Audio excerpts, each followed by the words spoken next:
اللہ تبارک و تعالی اپنے بندوں پر بڑا مہربان ہے،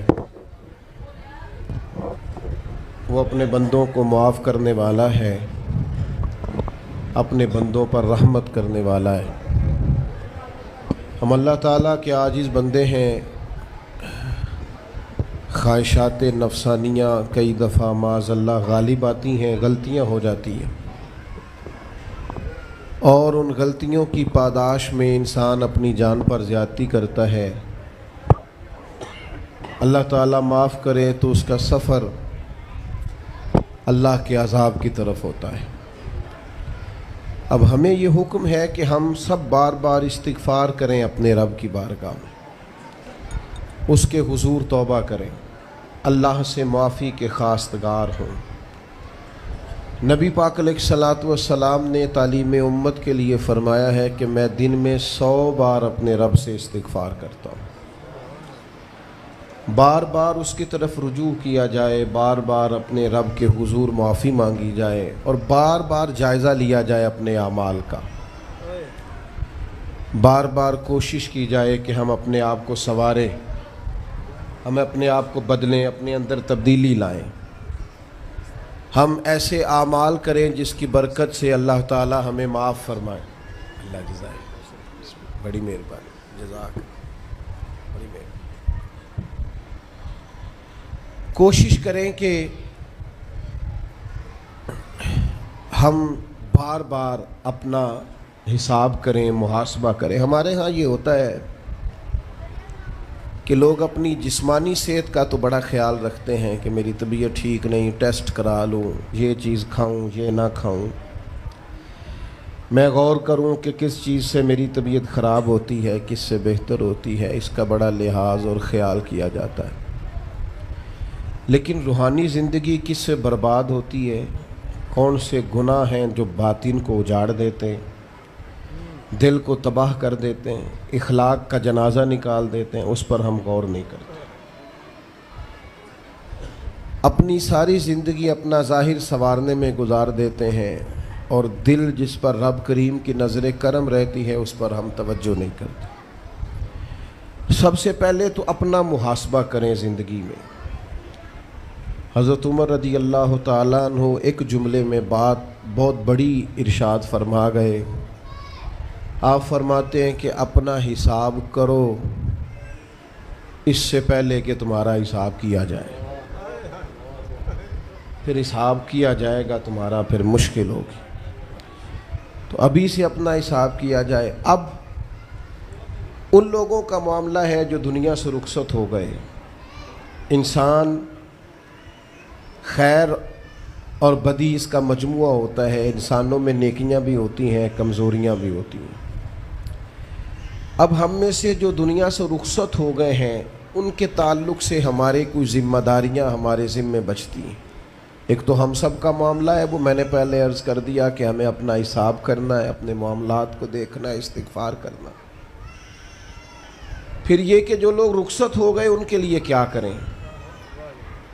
تو چونکہ انسان میں کمیاں بھی ہوتی ہیں، خوبیاں بھی ہوتی ہیں، تو سب سے پہلے تو اللہ کے حبیب علیہ السلام نے ہمیں فرمایا ہے کہ اذکروا محاسن موتاکم، جب تم میں سے کوئی رخصت ہو جائے تو اس کی اچھی اچھی باتوں کا ذکر کرو۔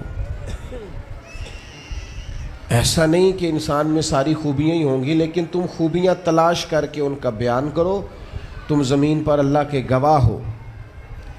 ایک تو جب بھی کسی جانے والے کا ذکر کریں خیر کے ساتھ کریں، بھلائی کے ساتھ کریں، اچھے لفظوں کے ساتھ کریں۔ کہیں کوئی کمی یاد آئے بھی تو اب اسے چھوڑ دے، وہ بندہ رخصت ہو گیا، اس کا ذکر خیر کے ساتھ کرنا، اس کو ذہن میں ضرور بٹھائیں۔ دوسری بات یہ کہ جب کوئی دنیا سے جائے تو اس کی طرف سے ایصال ثواب کریں، یعنی ایسے اعمال کرے جن کی وجہ سے اسے ثواب پہنچے۔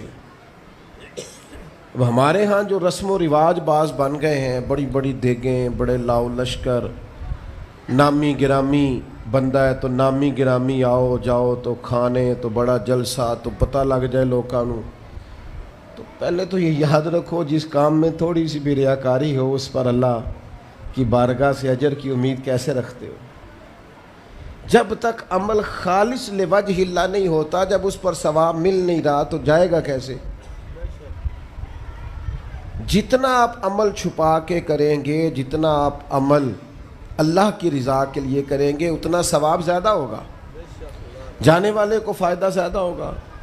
وہ میں ختموں پہ جاتا ہوں کئی دفعہ تو وہ کہتے ہیں اتنے لاکھ روپیہ مسجد کو دیا، اس کا بھی اعلان کر دیں، اتنے قرآن پاک پڑھے ہیں تو اس کا بھی اعلان کر دے۔ کس کو بتا رہے ہو اعلان کر کے؟ اللہ کو تو پتہ ہے تم نے کیا پڑھا ہے، یہ پرچیاں پڑھ پڑھ کے کس بات کی سنا رہے ہو؟ کیا مطلب ہے اس کا؟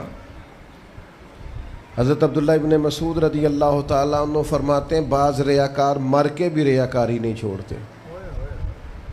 حضور مر کے ریاکاری نہیں چھوڑتے، مرنے کے بعد کیسے ہوگی؟ فرماتے ہیں ان کی خواہش ہوتی ہے جنازے بڑے ہونے چاہیے، لوگوں کو پتہ لگ جائے فلانا گیا، مرنے کے بعد بھی تو دکھاوا کر رہا۔ حضرت ابو ذر غفاری رضی اللہ تعالیٰ عنہ کا جنازہ چند لوگوں نے پڑھا ہے، 4-5 لوگوں نے، اور حضور کے محبوب ترین صحابی ہیں۔ بڑا جنازہ بھی بڑی بات ہے، اللہ تعالیٰ توفیق دے تو اچھے لوگوں کے بڑے جنازے، لیکن کسی کا جنازہ چھوٹا بھی ہو جائے تو مطلب یہ نہیں کہ بندہ ٹھیک نہیں تھا۔ بات کی سمجھ آ رہی ہے؟ تو میرے عزیز، اصال ثواب کریں تو اللہ کی رضا کے محض پتہ ہوتا ہے محلے میں غریب کون ہے، اپنے والد اور والدہ کے نام پر غریب کو دے دیں، کسی مقروض کی مدد کریں، اس بیچارے کی جان چھوٹ جائے۔ آپ کوئی گلی ٹھیک کرا دیں جہاں سے لوگوں کا گزرنا آسان ہو، آپ کچھ ایسا نظام کر دیں جس سے لوگوں کے لیے آسانیاں پیدا ہو جائیں، لیکن آپ محض وہی کام کریں گے جس سے دکھاوا ہوگا تو کیا امید کرتے ہیں اس پر اجر کی؟ تو اصال ثواب دیکھیں قوم کو ضرورت کیا ہے، وہ والا اصال ثواب کریں۔ حضرت سعد رضی اللہ تعالیٰ عنہ نے جب آن کر کے عرض کیا تھا کہ یا رسول اللہ صلی اللہ تعالیٰ علیہ وسلم، میری والدہ کا انتقال ہو گیا ہے تو میں ان کے لیے کیا کروں؟ تو محبوب نے فرمایا کہ فلاں جگہ پانی کی قلت ہے تو وہاں کنواں کھدوا دے۔ معنی کیا ہے کہ اس پانی پینے سے اللہ تبارک و تعالیٰ تیری ماں کو اس کا اجر عطا فرمائے گا۔ صدقہ تو جس چیز کی ضرورت ہے آپ وہ چیز کر کے دیں، اور ختم چپ کر کے بھی ہو جاتا ہے، گھر کے اندر بھی ہو جاتا ہے، اکیلے بھی ہو جاتا ہے، اس کے لیے لاکھوں کروڑوں لگانے کی کوئی ضرورت بھی نہیں ہے۔ چوتھی بات، تیسری بات، کوشش فرمائیں کہ جو نیکیاں جانے والا کرتا تھا وہ نیکیاں جاری رہیں، اس کے بچے، اس کی اولاد، اس کے سارے رشتہ دار ان نیکیوں، اگر وہ کوئی بھلائی کرتا تھا تو وہ بھلائی ہوتی رہے، وہ جاری رہے، وہ سلسلہ آگے بڑھایا جائے۔ ہم یہ کرتے ہیں کہ ہم خیر کے کاموں کو جاری نہیں رکھتے، بلکہ والد کے جانے کے بعد تو بچے بڑے سیانے ہوتے ہیں، وہ کہتے ہیں ابا جی کو تو بس وہ فلانا غریب بھی لوٹ کے لے جاتا تھا، فلانا بھی اپنی مجبوری سنا کے، تو ہم تو سیانے ہیں۔ او خدا کے بندے، حضور علیہ السلام نے فرمایا تمہیں جو روزی دی جاتی ہے وہ تمہارے کمزوروں کی وجہ سے دی جاتی ہے، وہ جو ضعیف کمزور لوگ تمہارے دسترخوان سے کھا جاتے ہیں ان کے سبب سے اللہ تعالیٰ تمہیں عطا کرتا ہے۔ تو اس لیے یہ تو کوئی طریقہ نہیں ہے کہ آپ کے بزرگ خیر کا کام کرتے تھے آپ نے چھوڑ دیا، تو آپ ایک کام یہ کریں کہ ان کی نیکیاں جاری رکھیں۔ اور چوتھی بات یہ کہ ان کے لیے دعا کریں۔ دعا ہمیں حضرت ابراہیم نے سکھائی ہے، سورہ ابراہیم میں موجود ہے، ربنا اغفر لی ولوالدی، یا اللہ مجھے بھی بخش دے اور میرے ماں باپ کو بھی، وللمؤمنین یوم یقوم الحساب، اور جس دن تو حساب لے اس دن سارے مومنوں کی بخشش فرما دے۔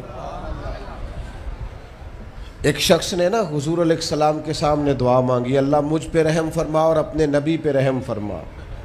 حضور فرمانے لگے تو نے اللہ کی رحمت کو محدود کیوں کر دیا ہے؟ تو کہہ سارے مومنوں پہ رحم فرما، سب پہ رحم فرما۔ بھائی سب کے لیے دعا مانگیں۔ یہ 2-4 بچوں کا موبائل کا مسئلہ رہ گیا، باقیوں کا بیٹا بیٹھ جاؤ، پیارے بیٹے بیٹھ جاؤ، پتر بیٹھ جاؤ، آپ بھی بیٹھ جاؤ بیٹے، آپ بیٹھ کے بنائیں، اس میں کیا رجا ہے، کھڑے ہوتے ہیں بیٹا تو پچھلوں کو دقت ہوتی ہے۔ سنو، زیادہ غور سے سنو، میں تھوڑی تقریر کرنے والا مولوی ہوں، لیکن یہ اللہ کا فضل ہے کہ میں اگر 20 منٹ بات کروں گا تو اس 20 منٹ کے اندر آپ کو 20 سبق ضرور حاصل ہوں گے انشاءاللہ تعالی۔ ہاں، وہ کوشش ہوگی کہ وہ جتنی بات ہے وہ تربیتی ہے۔ وہ بعض دوستوں کا خیال ہوتا ہے لمبی تقریر کرے، میں کیا ہوتے وہ بندہ کر سکتا ہے جنہیں ایک شعر ہی 20 منٹ پڑھنا ہوئے، اجے مزہ نہیں آیا، اجے دوبارہ پڑھو، اجے رل کے پڑھو، تو وہ تو پھر 1.5 گھنٹہ بھی کام چل سکتا ہے۔ تو جس نے ٹو دی پوائنٹ بات کرنی ہو اس کے لیے تو 10 منٹ بھی بڑے ہوتے ہیں، اور ویسے بھی تقریریں پیٹ بھرنے کے لیے نہیں ہوتی، عمل کرنے کے لیے ہوتی ہیں۔ اب تو میں ویسے بھی ذرا مصروف زیادہ ہو گیا ہوں، بہت ساری جگہوں پہ جا نہیں پاتا، تو ایک جگہ میں گیا تو ایک بزرگ مجھے کہنے لگے پچھلی دفعہ تسی 40 منٹ تقریر کی تھی سی، حید کی زیادہ کرنی۔ میں کہا 40 منٹ والی تھی، عمل ہو گیا جی۔ تو اگر تقریریں کانوں کی لذت کے لیے سننی ہے تو سنتے رہیں، پھر تو کئی راتیں لوگ جلسے سنتے ہیں۔ مقصود کیا ہے، نتیجہ کیا ہے؟ جو عرض کر رہا ہوں اس پر غور کریں، سب کے لیے دعا کریں۔ ایک بات خاص کرنے لگا ہوں، حضرت ابراہیم نے تو بخشش بھی سب لوگوں کی مانگی، حضور علیہ الصلوۃ والسلام بھی دعا کرتے تو امت کے لیے دعا کرتے۔ کبھی اپنے بھائی کے لیے بھی تو دعا کرو نا یار، اللہ تعالیٰ اسے بھی ذرا زیادہ روزی دے۔ بھتیجوں کے لیے بھی دعا کرو، بھانجوں کے لیے بھی کرو۔ توجہ ہے آپ کی میری بات؟ ادھر دیکھیں جی، غور کریں بات۔ ویسے دعا کرنی چاہیے کہ نہیں محلے داروں کے لیے کہ یا اللہ ادھر والا پڑوسی بھی امیر کر دے تو ایس پاسے والا بھی ہنس دے ہو ہاں نہ نہیں کر دے، یہ دعا مانگنی چاہیے کہ یا اللہ میرے پڑوسیوں کو۔ نہیں آپ بول ہی نہیں رہے، تسا کتوں منگنی دعا؟ منگنی چاہیے نا، مانگتے ہیں ہم۔ ایسی ہوا چلی ہے کہ ہر شخص سوچتا ہے تمام شہر جلے بس ایک میرا گھر نہ جلے۔ او خدا کے بندے کبھی محدود نہ کر خدا کی رحمت، سب کے لیے مانگ اس سے، وہ بڑا کریم ہے۔ تو کیا یا اللہ سب کو دے اور سب کے صدقے ہمیں بھی دے۔ لیکن ہم نہ دعاؤں میں بھی اپنا ظرف اور حوصلہ بڑا نہیں کرتے، گنجائش پیدا نہیں کرتے۔ دیکھو داتا گنج بخش علی اجویری رحمۃ اللہ علیہ نے لکھا ہے کہ ایک بندہ نا حج کرنے گیا تو ہر جگہ دعا مانگتا تھا، یا اللہ میرے دوستوں کو نیک کر دے، یا اللہ میرے دوستوں کو نیک کر دے۔ عرفات میں بھی، منا میں بھی، مزدلفہ میں بھی، بیت اللہ شریف کے پاس بھی، ہر جگہ یا اللہ میرے دوستوں کو اچھا کر دے۔ تو ایک بندے نے اسے کہا یار یہ عجیب دعا کرتا ہے تو، میرے دوستوں کو نیک کر دے، اپنے لیے بھی تو مانگنا۔ تو کہنے لگا اللہ کے بندے میں ہر وقت دوستوں کے بیچ رہتا ہوں، اگر وہ نیک ہو گئے تو میں بھی انشاءاللہ ہو جاؤں گا۔ ان کی صحبت میرے اوپر بھی اچھا اثر ڈالے گی چونکہ رہتا جو ان کے بیچ ہوں۔ ہمارا علاقہ امیر ہو گیا تو انشاءاللہ ہم بھی ہو ہی جائیں گے۔ لوگوں کے رزق میں برکت ہوگی تو ہمارے رزق میں بھی تھوڑا سا نا کشادہ دل کریں ہر معاملے میں۔ اور سنیں حدیث پاک، نبی کریم علیہ الصلوۃ والسلام نے فرمایا جو دعا اپنے بھائی کی غیر موجودگی میں اس کے لیے مانگی جاتی ہے نا، اللہ وہ دعا جلدی قبول فرماتا ہے۔ اور حضور فرماتے ہیں جب تم اپنے بھائی کی غیر موجودگی میں اس کے لیے دعا مانگتے ہو، اللہ تمہارے سرانے فرشتہ کھڑا کرتا ہے اور فرشتہ کہتا ہے مالک جو یہ اس کے لیے مانگ رہا ہے پہلے اسے عطا فرما۔ تو کیسی سعادت کی بات۔ لیکن سینہ کشادہ کرنا پڑے گا، دل بڑا کرنا پڑے گا، حوصلہ بڑا کرنا پڑے گا۔ جب تک دل، طبیعت، حوصلہ یہ بڑا نہیں ہوتا اتنی دیر تک لطف۔ حضور کی ساری امت کے لیے دعا مانگیں کہ اے اللہ جتنے خوش عقیدہ ہیں محبوب کے غلام سب کو جنت عطا فرما، سب کے لیے کھول دے دروازے جنت کے۔ دعا اللہ کی۔ اچھا پھر دعا مانگنی بھی ذرا ذوق سے چاہیے۔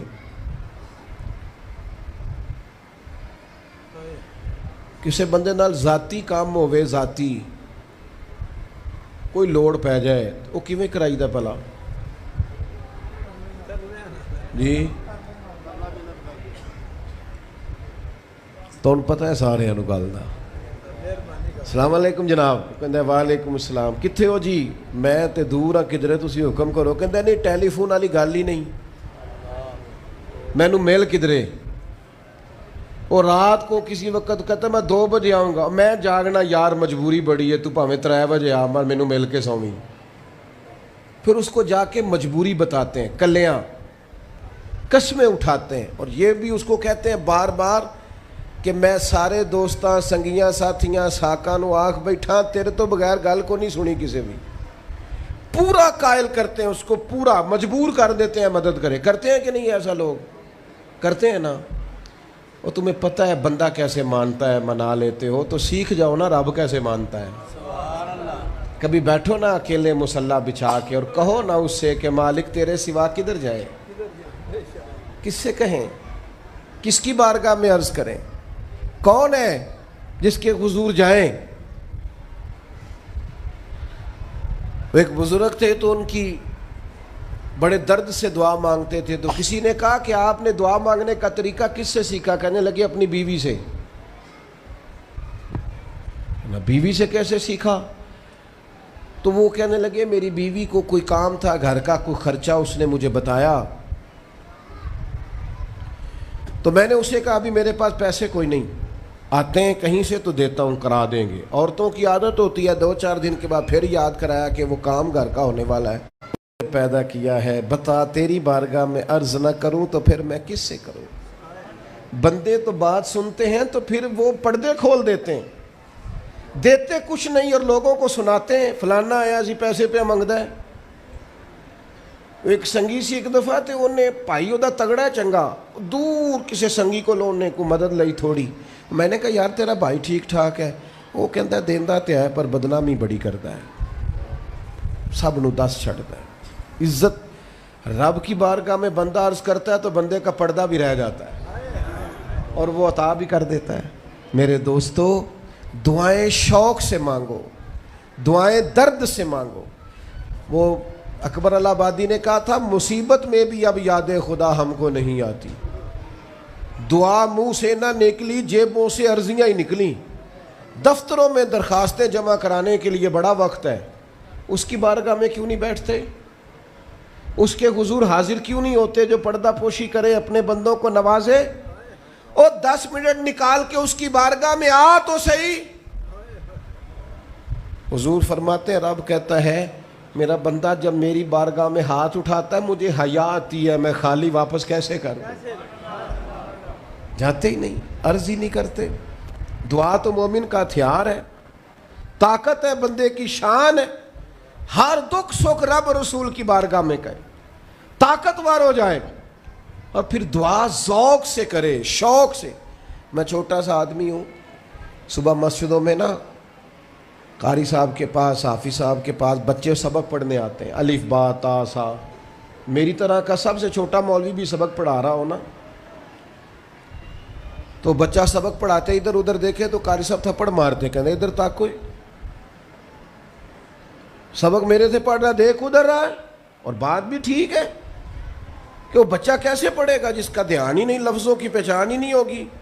ڈانٹتے ہیں استاد ادھر توجہ کر۔ عجیب لوگوں نے رب سے دعا مانگ رہے ہیں، دھیان کسی اور طرف ہے، دل کسی اور طرف ہے، ذوق کسی اور طرف، توجہ ہی کوئی نہیں۔ مانگ اللہ سے رہیں، بارگاہ کتنی بڑی ہے اور رٹی رٹائی دعائیں چل رہی ہیں، دعاؤں میں باتیں ہو رہی ہیں۔ ان تے بندے دعا دے ٹائم بھی موبائل نہیں بند کر دے، وہ دی بھی ویڈیو چاہیے انہوں نے، اللہ سے مانگ رہے ہیں۔ اس وقت بھی توجہ کر، حضرت موسیٰ علیہ السلام نے عرض کی رب کی بارگاہ میں کہ میری قوم عرض کرتی ہے مالک تو ہماری دعائیں قبول نہیں فرماتا، تو اللہ کریم نے فرمایا کلیم ان کے لفظ میرے ساتھ ہوتے ہیں، دل نہیں میرے ساتھ ہوتے۔ جملے رٹے رٹائے بولنا اور دل پتہ نہیں کہاں گردش کر رہا ہے، بات جو دل سے نکلتی ہے اثر رکھتی، پر نہیں طاقت پرواز مگر رکھتی۔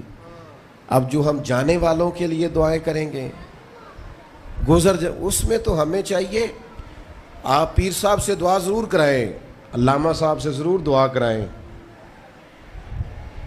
لیکن جس ذوق سے پتر نے دعا مانگنی ہے نا والد کے لیے، وہ دوسرا کوئی نہیں مانگ سکتا. جو بیٹی نے دعا مانگنی ہے نا درد سے، وہ دوسرا کوئی. آپ خود دعا مانگیں، خود ختم شریف پڑھیں، خود تلاوت کریں. اسی بڑے منفرد لوگ ہاں. ہمارا یہ طریقہ ہے کہ ہم نے رویہ اس طرح کا بنایا ہوا ہے کہ قرآن شریف بھی کوئی اور ہی پڑھے گا ہمارے ابا جی کے لیے. او بھائی آپ بھی تو کوئی 2 پارے پڑھے نا اپنے والد کے لیے.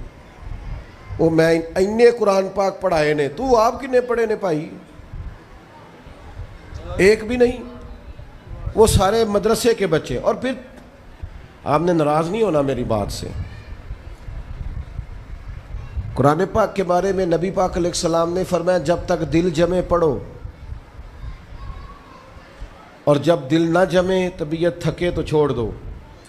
تو جڑا اسی بالاں نو بلانے ہیں مدرسیوں تو کہنے ہیں پورا قرآن پڑھ کے ہی اٹھنا جی، وہ کی مطلب ہے؟ ان کا دل کرے تو آدھا سپارہ پڑھیں، دل کرے تو 1 رکوع پڑھیں. آپ نے تو پابند کر دیا ہے. کس بنیاد پر پابند کیا آپ نے؟ آپ خود پڑھیں. اور پھر علماء نے لکھا ہے بچہ نیت کر لے والد کے لیے پڑھ رہا ہوں، کہنے کی بھی ضرورت نہیں، اللہ ثواب عطا کر دے گا. خود 1 سپارہ نہیں. اور بیٹا بیٹی بھائی سنیں میری بات، اللہ آپ کو سلامت رکھے. میری بات سنیں. اب ہم نے کرنا کیا ہے؟ اب کرنا یہ ہے کہ ہم نے خوب دعا کرنی ہے. آج بھی جن کے ختم کے لیے ہم آئے ہیں نا، ہمارا دل پورا لگ جائے. اس طرح بندہ رب کو مناتا ہے نا، یہ ضروری نہیں کہ یہاں سے سپیکر سے یہ دعا ہوگی وہی دعا ہے. آپ اپنے دل میں 2 جملے کہہ دیں اس کے لیے کہ یا اللہ تو مہربان ہے. دیکھو لمبا نہیں یاد رکھتے لوگ، جو قبروں میں پڑے رہ گئے. آہستہ آہستہ بندے بھولنے لگتے ہیں. جب کسی کا انتقال ہوتا ہے لوگ روز قبرستان جاتے ہیں. پھر تھوڑے دنوں کے بعد یہ روٹین کیے. فرمایا قبر والا میری ماں، میرا باپ، میری اولاد میرے میرے میرے میرے لیے دعا کریں، میرے اپنے میرے لیے دعا کریں. وہ تو انتظار کر رہا.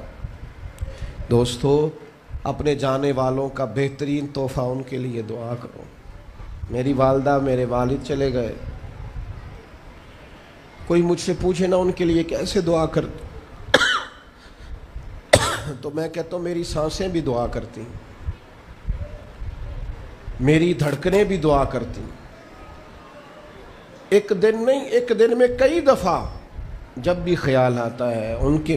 قرآن مجید نے خود توجہ دلائی وَقُلْ رَبِّ ارْحَمْهُمَا كَمَا رَبَّيَانِي صَغِيرًا. اللہ کہتا ہے کہو اے اللہ ان دونوں پہ رحم فرما، جب میں چھوٹا تھا تو میری انہوں نے پرورش کی تھی. رب نے دعا سکھائی. بھائیو صرف مسلمان کا آج موبائل بھی آباد ہے، فوٹو بھی آباد ہے، اور دسترخوان بھی آباد ہے، اور ہوٹل بھی آباد ہے. جس چیز کو آباد نہیں کرتے وہ مسلح ہے. مسلح کمزور ہے، مسلح طاقتور ہونا چاہیے. وہ بندہ طاقتور ہے جسے اللہ سے جڑنا آتا ہے، دعائیں مانگنی آتی، التجائیں کرنی آتی. خوب دعائیں مانگیں، خوب اس کی بارگاہ میں حاضری دیں. آخری بات آپ سب کے لیے میری یہ ہے کہ ہم سب نے دنیا کو چھوڑ کے جانا ہے.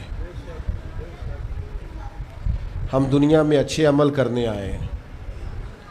جڑا بچہ اتوں پردیس گیا ہے نا، ابا جی نے پلاٹ ویچیا ہے تے اماں نے زیور ویچیا ہے، تو وہ باہر کام نہ کرے تو جڑے اتوں کو بندہ جائے وہ کہندے یار تو کڈا بے وقوف ہے، تیری ماں پیو نے جڑے کام کر لیا تو وہ کردا ہی نہیں، ویلا پھرنا ہے. اور پھر میں نے سیانے لوگ دیکھے ہیں سعودی عرب میں 40 سال گزارتے ہیں پر وہاں گھر نہیں بناتے. دبئی میں، یورپ میں 40 سال گزارے، گھر نہیں کوئی. بلکہ جو کمبل خریدا تھا نا جاتے وقت واپسی تک وہی کمبل ہے. کیوں؟ کہ وہ سمجھتے ہیں گھر تو پاکستان میں.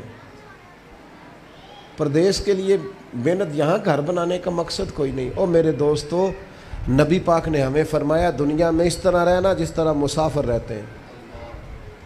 گھر تو تمہارا جنت میں، اصل ٹھکانہ تو آخرت کا ہے. لیکن ہم ساری تباہی اتار رہے ہیں، یہاں فارغ پھر رہے ہیں. آپ نے ناراض نہیں ہونا. ڈھیر سارے بندے بے نمازی ہیں اور بلا وجہ بے نمازی ہیں, کوئی وجہ نہیں. جو بندہ کہتا ہے نماز کے لیے ٹائم نہیں ملتا, جھوٹ بولتا ہے, کیونکہ رب کہتا ہے لا یکلف اللہ نفسا الا وسعہا, جو بوجھ کوئی اٹھا نہ سکے میں ڈالتا ہی نہیں. تو ہم نماز پڑھ سکتے تھے تو اللہ نے فرض کی ہے. ٹھنڈے اے سی لگ گئے, اب فجر میں آنکھ ہی نہیں کھلتی.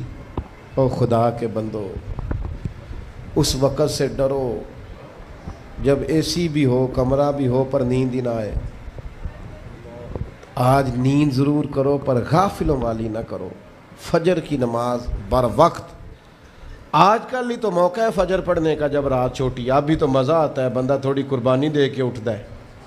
یہی تو ٹائم ہے کہ آپ وقت پہ آئیں. اور یہ ذمہ داری ہے گھر کے بزرگوں کی کہ وہ جس طرح ناراض ہوتے ہیں نا, میری روٹی کیوں نہیں ٹائم نہ پکی, انہیں ناراض ہونا چاہیے کہ تم نے نماز کیوں نہیں پڑھی.